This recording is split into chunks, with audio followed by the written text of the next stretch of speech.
Fórum Mídias de hoje, dia 14 de março de 2025. Vamos repercutir aqui uma coisa que não está sendo muito trabalhada na mídia, aí, o convite, um almoço por adesão, feito pelo Clube Naval, o Clube Militar e o Clube da Aeronáutica, tem o prazer em convidar para a rememoração do movimento democrático de 31 de março de 1964.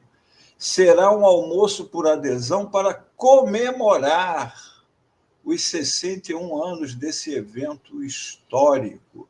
Eles estão comemorando o golpe. Olha aqui, comemorar, celebrar, fazer cerimônia festiva para enaltecer um fato, acontecimento, uma pessoa, comemorar o Dia do Índio, visitando uma tribo. Eles estão comemorando, mas eles mataram mais de 8.000 índios, indígenas, né? Durante a ditadura. Festejar, realizar uma festa. Veja bem, eles usaram a farda, usaram as armas e os soldos que recebem no Estado brasileiro para dar um golpe militar no Estado brasileiro, traindo a Constituição que juraram obedecer. Traidores da pátria, golpistas, estão querendo comemorar. Olha como ele, olha, o que será que será servido neste almoço comemorativo? Eles vão relembrar fatos como este aqui, ó, que o golpe foi, na verdade, no dia 1º de abril, o dia da mentira, e que eles já começaram a mentir dizendo que o golpe foi no dia 31 de março? Ou será que eles vão comemorar o assassinato torturado do jornalista Vladimir Herzog? Será que eles vão comemorar a tortura em praça pública no dia 2 de abril de 1964, um dia após o golpe do líder Gregório Bezerra, que foi amarrado com 3 cordas ao pescoço e apanhando com uma barra de ferro pelas ruas do Recife. Aqui é ele comentando do que ele sofreu ali, com o povo vendo na rua uma coiçada de fuzil no estômago, aos golpes do cano de ferro na cabeça.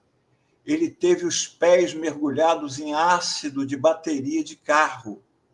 A dor que senti não sei descrever, conta ele.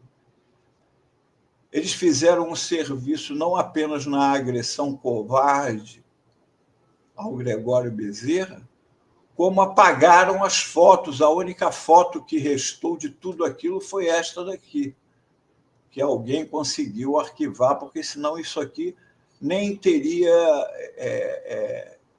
não teria documento disso, certo? Ou eles vão comemorar a tortura que impuseram à ex-presidenta Dilma. Segundo a presidenta Dilma Vana Rousseff, foi torturada nos porões da ditadura em Juiz de Fora, não apenas em São Paulo e no Rio de Janeiro, como se pensava. Em Minas, ela foi colocada no pau de arara, apanhou de palmatória, levou choques e socos que causaram problemas graves na sua arcada dentária. Ou será que eles vão comemorar essa foto aqui dos juízes, militares envergonhados diante da que veio a ser presidenta do Brasil, Dilma Rousseff? Olha como eles escondem o rosto e olha como está o rosto da Dilma depois de ter sido torturada por eles. É isso que eles vão comemorar no dia 31 de março agora? Ou será isso aqui que eles vão lamentar, no caso, não é? Porque não foi adiante o herói brasileiro Sérgio Macaco, que se recusou a cumprir uma ordem do brigadeiro Bournier. E qual era essa ordem? Que ele explodiria bombas pelo Rio e atribuiria a culpa aos comunistas. Não, não concordo, e enquanto eu estiver vivo, isso não acontecerá. As ordens eram, segundo o capitão Sérgio Macaco, o brigadeiro queria que o esquadrão paraquedista, que era comandado por ele, organizasse uma série de atentados.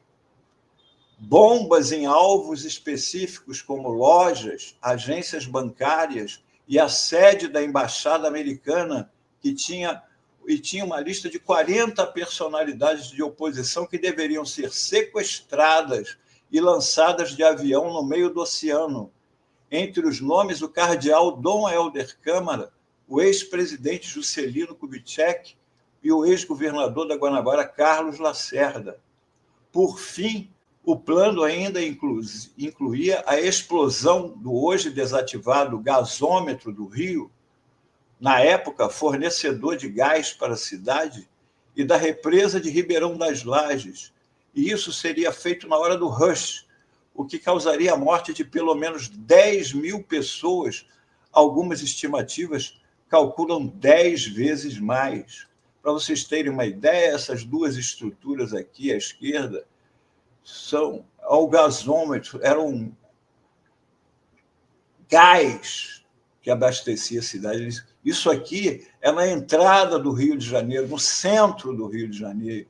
Aqui atrás fica o Centro de Cultura Nordestina. Aqui mais à frente, a rodoviária do Rio de Janeiro.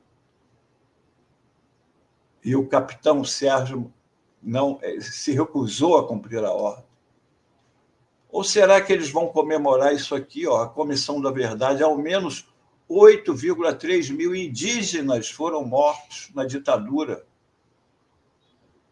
Consta que entre os mortos estão, em maior número, 3.500 indígenas Cinta Larga, de Roraima, de Rondônia, né? 2.650 Vaimiri Atruari, do Amazonas, 1.180 do povo Tapaiúna, do Mato Grosso, 354 Yanomami, de Amazonas e Roraima, 192 Chetai, por aí vai.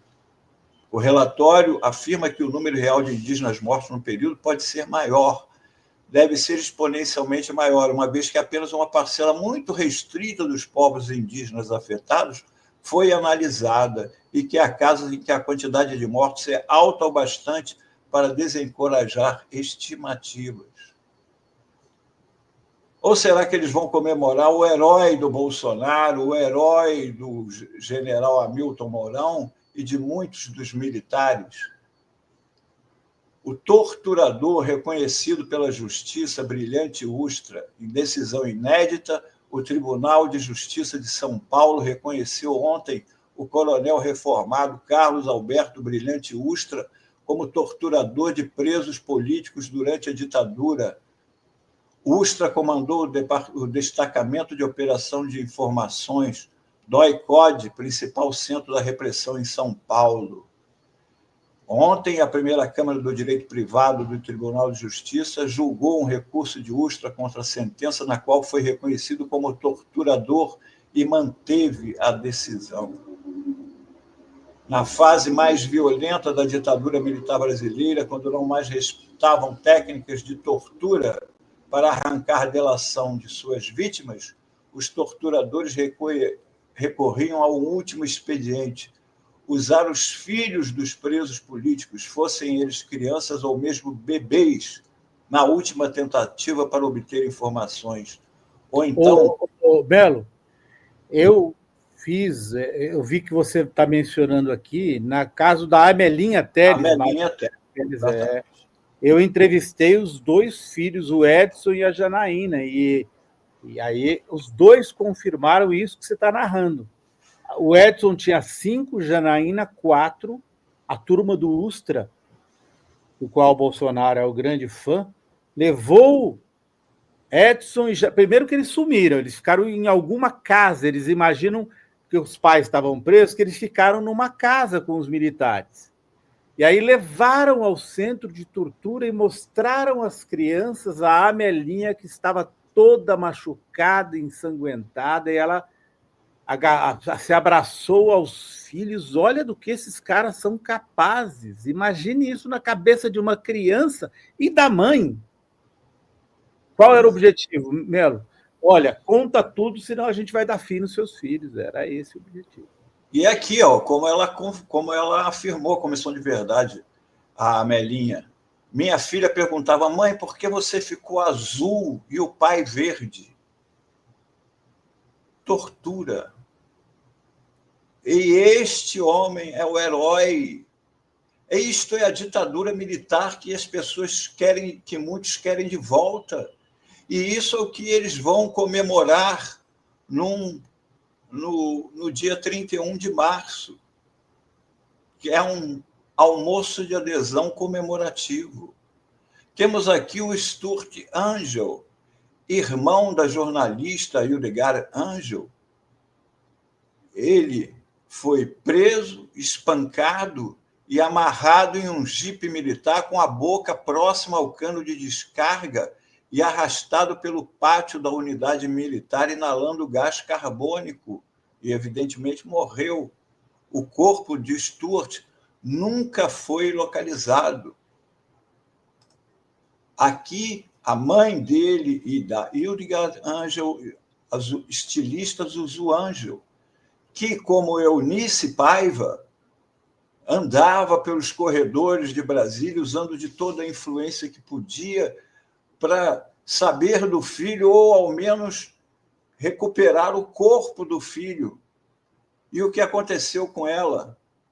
Segundo testemunha, 2 carros estavam emparelhados na saída do túnel Dois Irmãos, que liga aqui a Gávea a São Conrado, na zona sul do Rio de Janeiro, quando um dos automóveis chocou-se com o outro, que seria o da Zuzu Angel, provocando a colisão contra a proteção do viaduto, e logo em seguida o carro despencou do barranco.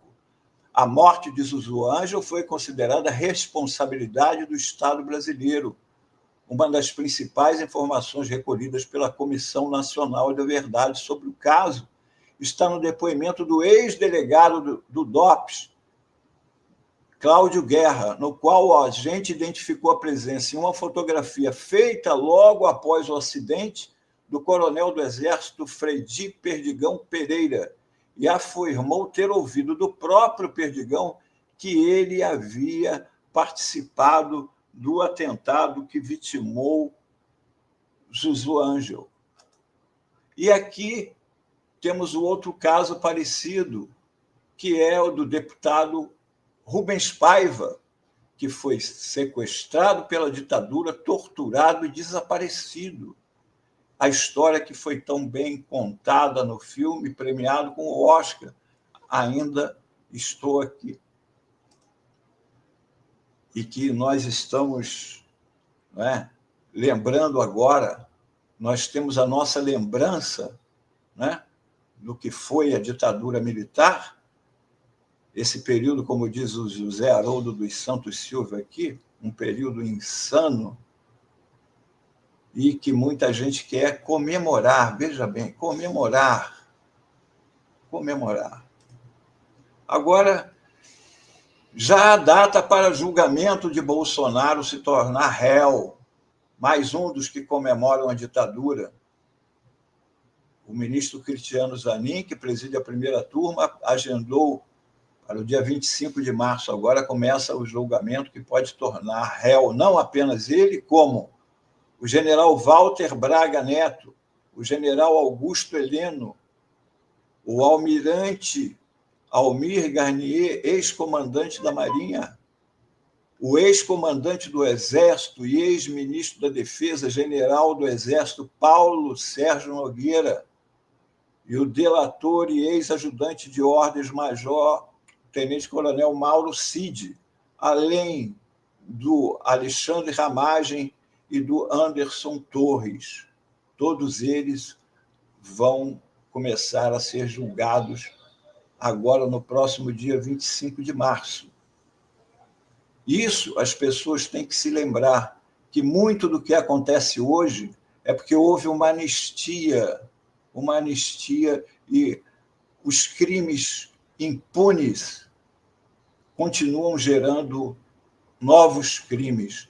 Por isso é isso que o Brasil quer, sem anistia para golpista. Era isso o Fórum Mídias de hoje. Opa! Muito bacana, muito importante as suas lembranças, Antônio Melo, muito importante. E é curiosíssimo, né?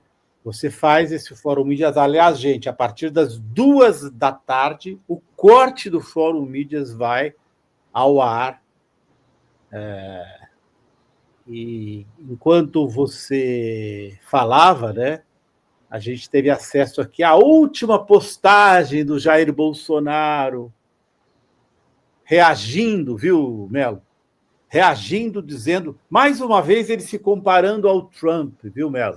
Ele dizendo assim, nos Estados Unidos, a perseguição contra o Trump e as ridículas acusações de insurreição levaram quase 5 anos para serem convertidas em denúncia formal e depois foram reduzidas a pó pela escolha soberana do povo americano. Ou seja, ele aqui está confundindo a eleição com a justiça.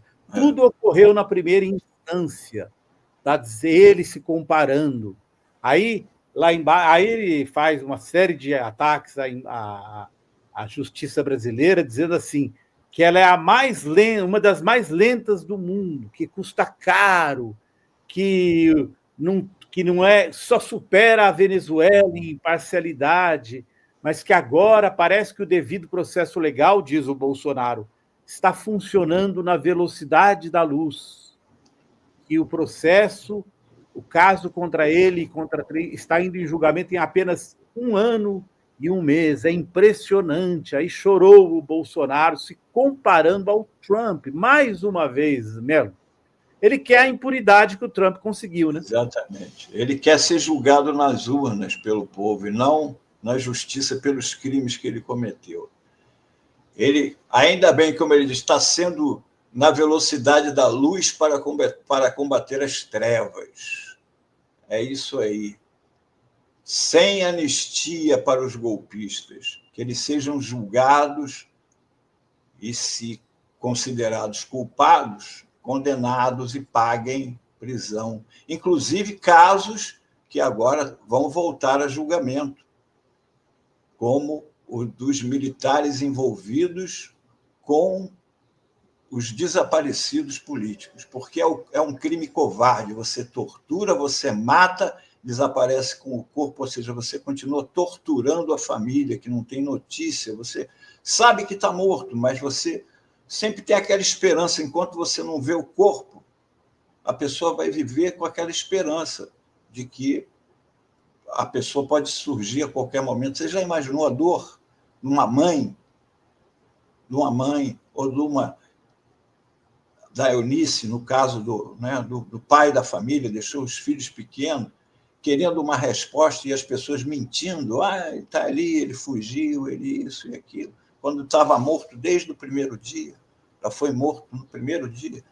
É muito cruel. E essas pessoas se julgam no direito de comemorar, gente. Isso é demais. Eles se julgam no direito de comemorar, em vez de ficar caladinho.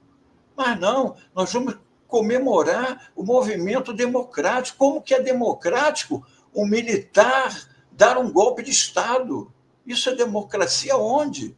Você romper a Constituição do país, o militar que é pago para proteger a Constituição, que jura obedecer à Constituição, e ele vai e rasga a Constituição, pisa na Constituição e dá um golpe militar, destitui um presidente eleito, fecha o Congresso. E desde quando isso é democracia? Eles torturam a verdade como torturam as pessoas. É isso. Bom final de semana para todo mundo e que tenhamos um grande julgamento a partir do dia 25 de março. Que seja feita justiça. Justiça. É isso que o Brasil quer. justiça e sem anistia. Bom final de semana, pessoal. Um abraço a todos. Obrigado, Melo. Alguém perguntou se essa parte do Melo... Aqui, ó, vamos agradecer a Ana Barbosa. Essa parte do Melo sai da revista Fórum. Gente, ela é repetida, essa história, isso é história, precisa ser impresso. O trecho do Fórum Mídias vai ao ar separadamente a partir das 2h, acho que o Melo foi apertar e ele saiu. Eu acho que a Ana Barbosa está sugerindo que saia na revista nossa, na revista mesmo, né, Fórum. Uhum. Então, fica aí a sugestão também para o pessoal da revista.